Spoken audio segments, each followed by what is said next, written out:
Oke teman-teman semua, jadi sekarang kita akan membahas mengenai hukum Newton ketiga.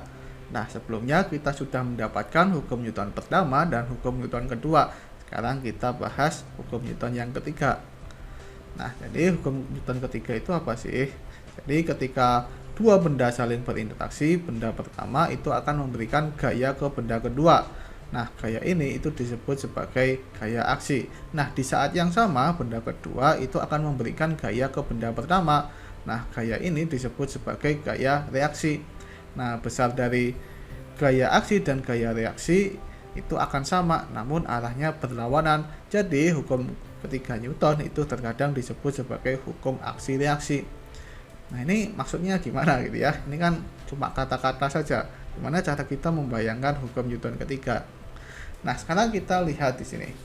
Pak Einstein jatuh dari ketinggian.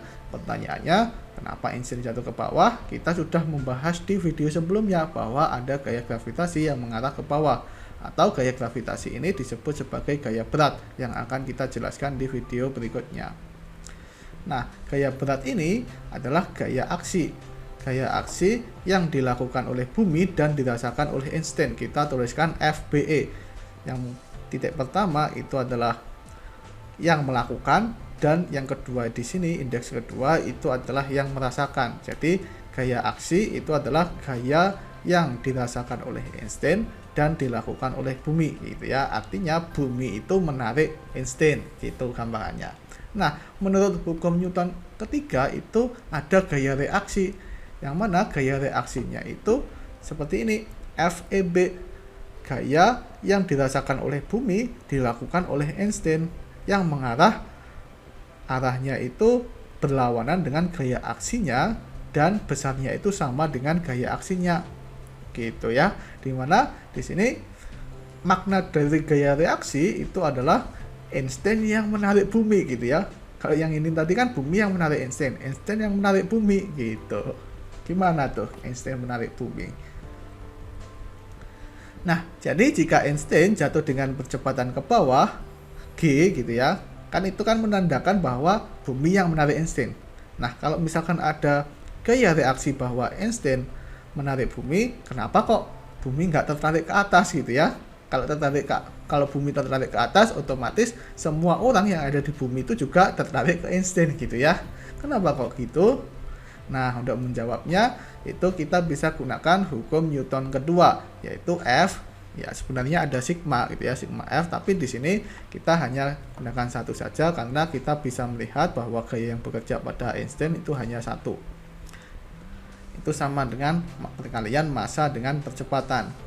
Nah, di sini kita bisa katakan bahwa hukum Newton pertama dan kedua itu harus diaplikasikan pada satu benda saja.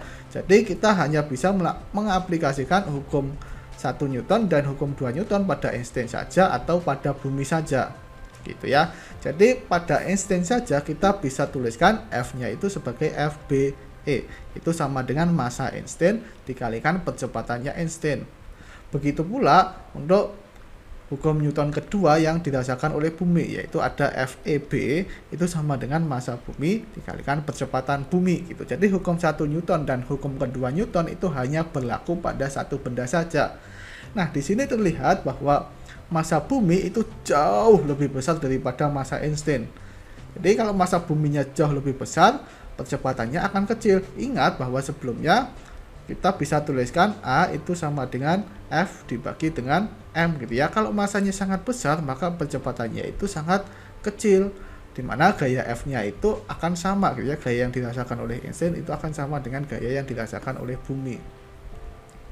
Artinya di sini percepatan tarikan Einstein ke bumi itu jauh lebih kecil daripada tarikan bumi ke Einstein. Jadi bumi itu lebih terlihat untuk menarik Einstein ketimbang Einstein yang menarik bumi. Gitu ya.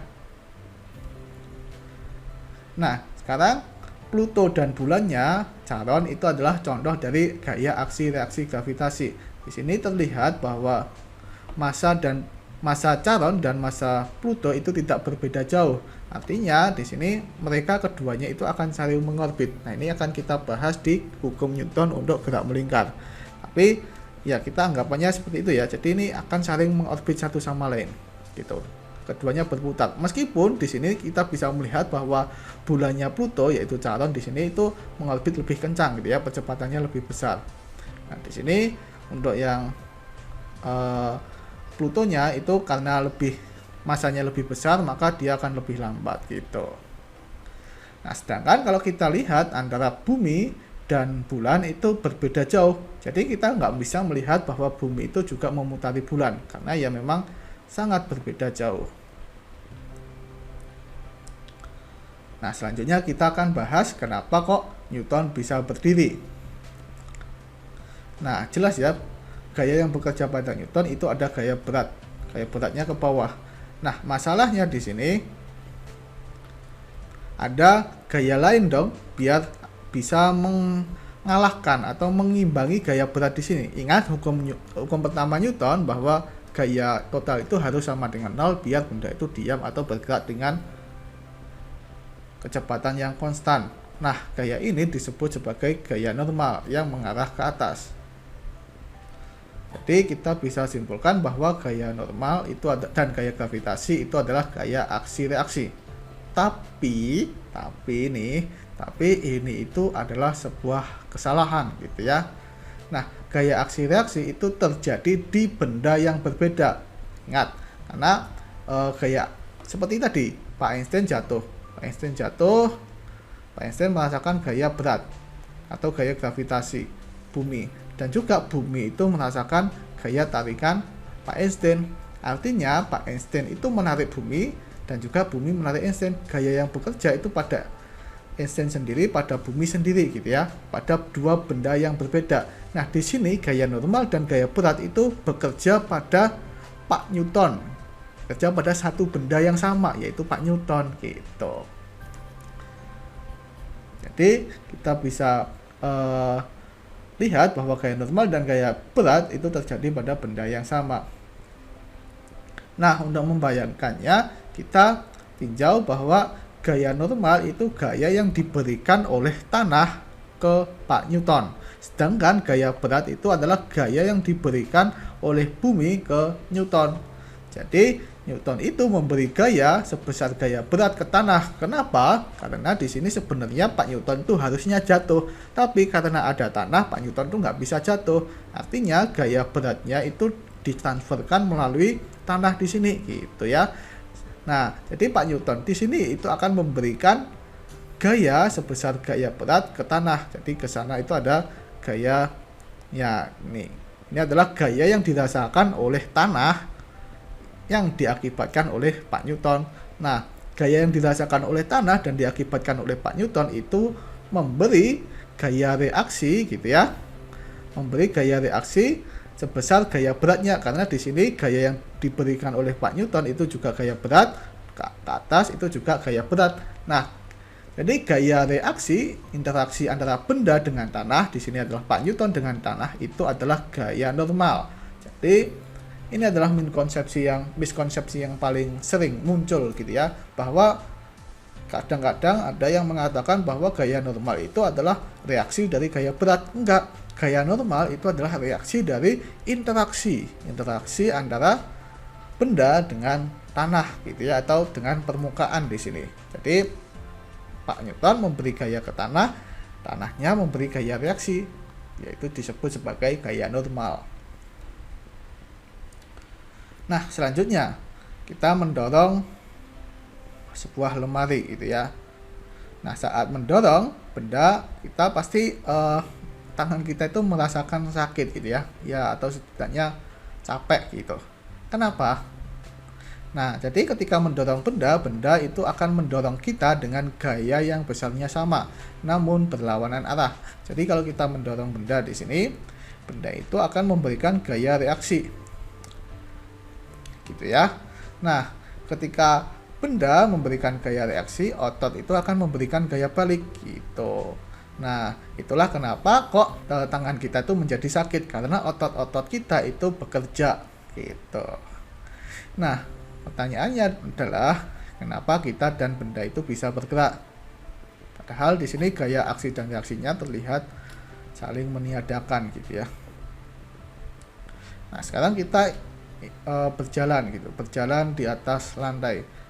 Kenapa kok bisa bergerak? Apa yang dilakukan oleh kaki di sini? Nah, kaki itu akan mendorong lantai ke belakang gitu ya. Jadi kita kalau mau berjalan pasti kaki kita itu seakan-akan mendorong ke belakang gitu. Coba aja kalau nggak percaya. Dan coba aja kalau nggak dorong bisa jalan nggak gitu ya.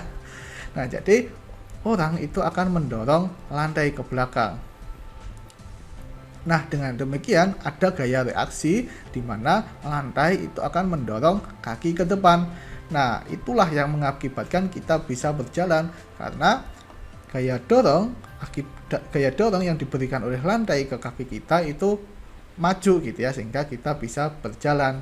Di mana kita bisa gunakan hukum Newton, F dorong lantai itu sama dengan massa orang dikalikan percepatan orang gitu ya. Dan kemudian F dorong orang itu sama dengan massa lantai dikalikan percepatan lantai. Di sini kita tahu bahwa massa lantai itu jauh lebih besar daripada massa orang. Artinya di sini orangnya bergerak, maka di sini itu 0 dan di sini orangnya itu bergerak gitu ya, dan lantainya itu tetap diam. Nah, jadi kita sudah singgung sebelumnya bahwa hukum Newton pertama dan kedua itu harus diaplikasikan pada satu benda saja. Jadi kalau kita mendorong lemari ini kan ada gaya dorong, ada gaya reaksi, ada gaya otot. Dan juga kalau di sini ternyata berjalan, maka apa yang dilakukan orang itu kakinya mendorong lantai gitu ya. Orangnya itu mendorong lantai dan lantainya itu mendorong orang. Dan juga ada gaya gesek nih. Ketika orang berjalan itu ada gaya gesek. Kalau lantainya itu nggak licin, jadi gaya gesek yang dirasakan oleh orang dan diberikan oleh lantai. Begitu pula ada gaya reaksi, gaya gesek yang diberikan oleh orang dan diakibatkan oleh lantai. Dan di sini juga ada gaya gesek yang dirasakan oleh benda atau lemari di sini yang diberikan oleh lantai, dan juga ada gaya gesek yang dirasakan oleh lantai dan diberikan oleh lemari B. Nah, sekarang kita tinjau, kan harus satu persatu tuh. Kita tinjau satu benda dulu. Itu untuk bendanya atau lemarinya. Maka gaya yang bekerja pada lemari itu adalah gaya dorong dan gaya gesek. Gaya gesek yang diakibatkan oleh lemari ke benda. Nah, kita bisa melihat bahwa gaya total yang bekerja pada lemari di sini ada gaya dorong yang mengarah ke kanan dan juga gaya gesek yang mengarah ke kiri. Nah, jadi F dorong minus F gesek lantai benda itu sama dengan M benda dikalikan A benda. Nah, untuk mengurangi gesekan benda itu biasanya digunakan roda gitu ya. Nah, ini akan kita bahas di materi gaya gesekan. Nah, selanjutnya untuk orang. Untuk orang di sini gaya yang bekerja pada orang itu ada gaya reaksi. Gaya reaksi ketika orang itu mendorong lemari, dan juga ada gaya otot. Di sini gaya otot dan gaya reaksi itu akan saling menghilangkan. Nah, kemudian ada gaya gesek. Ada gaya gesek nih. Ada gaya gesek yang dirasakan oleh orang kepada lantai, dan juga ada gaya dorong lantai. Jadi, ketika kita mendorong kaki kita mendorong lantai ke belakang, maka lantai itu akan memberikan reaksi ke depan gitu ya, yang membuat kita berjalan. Dengan demikian kita bisa tuliskan F dorong lantai itu dikurangi dengan F gesek lantai orang itu sama dengan massa orang A orang gitu. Nah, itulah yang membuat kita dan orangnya dan lemari tadi bisa berjalan, karena gaya total yang bekerja pada orang dan lemari itu tidak sama dengan 0. Nah, bagaimana untuk yang lantai? Kalau yang lantai kita nggak usah pedulikan, karena massa lantai itu jauh lebih besar daripada massa orang dan lemari. Artinya lantainya itu nggak bisa bergerak meskipun kita dorong dengan apapun gitu ya.